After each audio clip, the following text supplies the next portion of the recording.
Now, let's get inside before another one comes down to check on us. Daniel continued. Daniel started walking towards the wall before I could muster any kind of response to his words. If the angels were guards, what the hell were they guarding? The alabaster white wall was just in front of us. Daniel showed no signs of stopping as he continued walking toward what looked like a solid marble pillar 6 feet across. How are we supposed to get past? My question was interrupted as the base of the unimaginably large pillar silently lifted itself up, just enough for the both of us to pass under it. Daniel didn't stop, and walked through the newly created space like he had done it 1,000 times.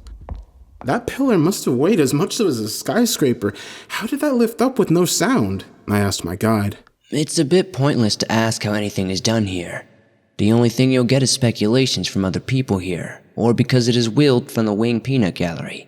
Now, try not to look too amazed, he said as an answer.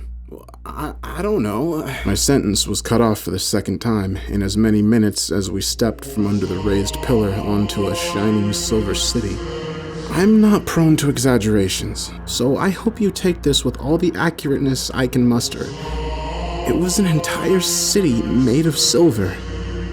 Tall, pointed spires that gleamed brighter than any Las Vegas light show stretched out of sight and into the infinite heavens that were somehow clear of any obstruction and impossible to see. There were a number of smaller buildings as well, the single-story square buildings that sat in the shadows of the impossibly tall spires, but still shone with the ever-present light that permeated every part of this place. 2- and 3-story perfectly round buildings were placed in open spaces between the spires. These round buildings glowed with a blue hue that seemed to be the only color in this place besides Daniel's dark purple hair. Seeing a color outside of the purple light made me think of something. Daniel, where is everyone? He pointed toward the base of one of the tall spires. If you're unlucky enough to get stuck in the first heaven, then one of the shiny ones take you into a spire. I took another look at the spire and saw a small opening at the bottom.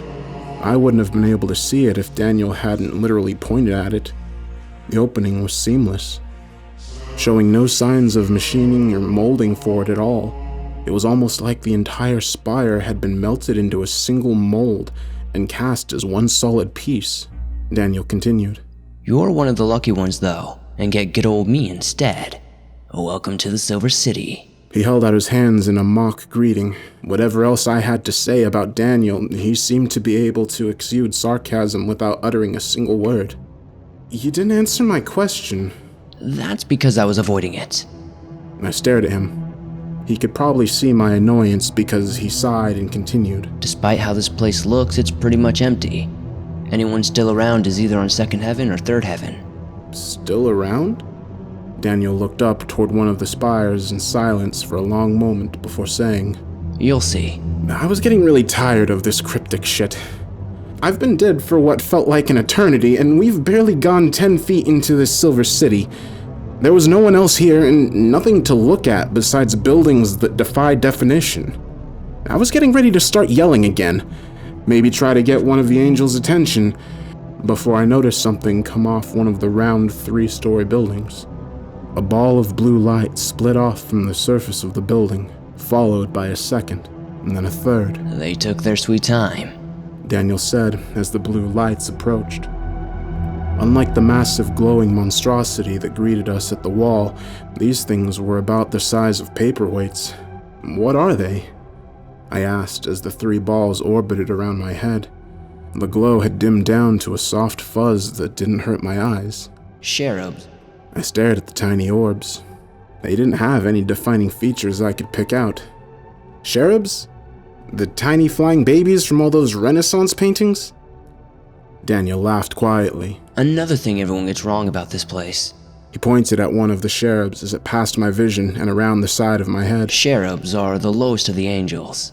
They don't do much besides sit in those round buildings, hang around people, and cast judgment. Wait, these things are judging me. Right now? I looked at another blue orb suspiciously as it floated into my vision from the left. Judgment. Capital J. Don't worry about it too much. It's mostly a formality at this point. If there was anything you needed to worry about, it was the seraphim that cast judgment upon you at the gate. It clicked in my head. The flashes of random images when that thing bored into my soul. I was being judged. Would they find me worthy? Would I go into one of the spires despite Daniel's reassurances? One of the little blue balls stopped directly in front of me. After a second where I felt like pissing my pants in fear, the little cherub bobbed up and down in the air. The other two stopped their orbit around my head and appeared next to the first one.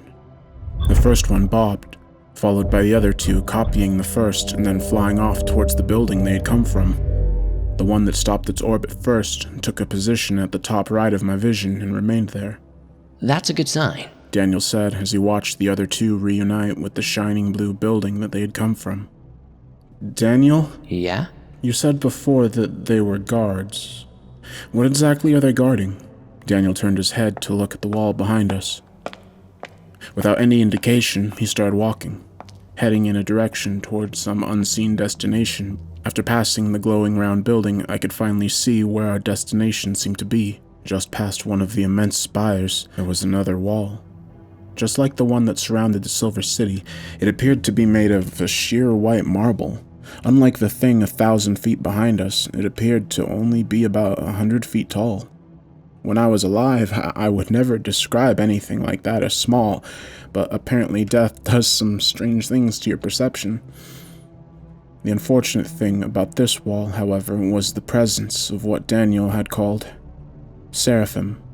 Sitting on top of the pillars, that was the only break in the sheer whiteness. Just like the one that appeared to us at the gate, these ones shined with a white light that was blinding to look upon.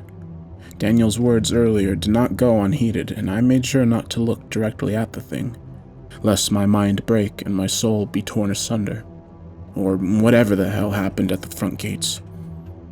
The cherub that had been at my side just a moment ago flew towards the nearest of the pillars to the bright, maddening light of the seraphim. When the white of the seraphim subsued the blue of the cherub, Daniel turned his head with a worried look on his face. Be careful what you say from now on, though. That little blue bastard is listening and watching everything you say and do. I interrupted him. What? What shouldn't I? Stop! Daniel shouted, and then flinched as he looked up at the top of the wall before continuing. You need to listen to me. That thing is not your friend. Think of it as a listening device. If you say something wrong, do something wrong, it will fly its little blue ass to the nearest seraphim. I looked up and caught the sight of a blue light detaching itself from the much brighter white.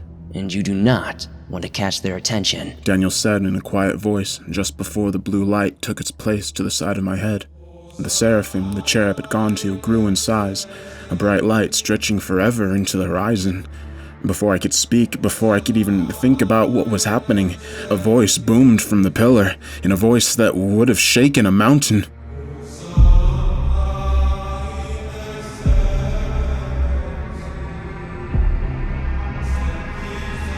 The infinite light said before it grew brighter and brighter. In another moment, everything went white.